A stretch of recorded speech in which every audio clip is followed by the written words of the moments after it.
Welcome back to the channel.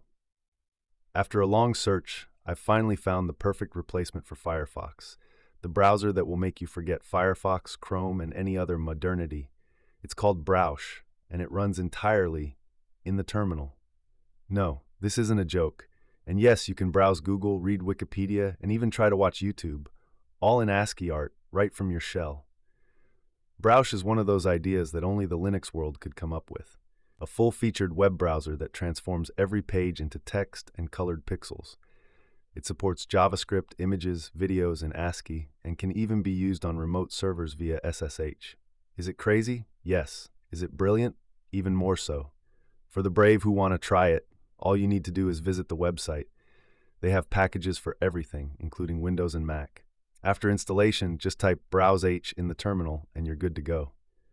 Here's how it works. I launch Browsh and land straight on its ASCII art homepage. I press Ctrl+L to jump to the address bar, type the address, and hit enter. At this point, I really have Google in terminal mode. I move between fields with Tab, type whatever I want to search, and navigate with the arrow keys. It works with almost anything, even Wikipedia, Reddit, DuckDuckGo, GitHub. Images, they're converted into ASCII art. Videos, same. YouTube in the terminal is an experience you won't forget.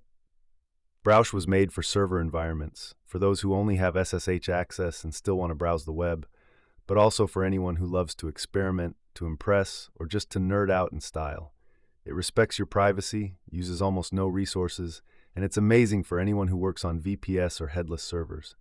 And honestly, there's nothing like the nostalgia factor. So, is this really the definitive Firefox replacement? Maybe not. But it's definitely the most bizarre and fascinating browser I've ever tried on Linux. Try it, take a spin on Wikipedia or Google, and then tell me if you can really go back to Chrome without a hint of regret. The lightness and speed with which it opens pages, especially text-based ones, is insane. Joking aside, I actually enjoyed using it, and I don't think I'll uninstall it. This project is truly awesome. I love it.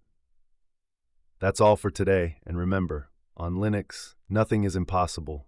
Maybe one day even Firefox will go back to looking like this.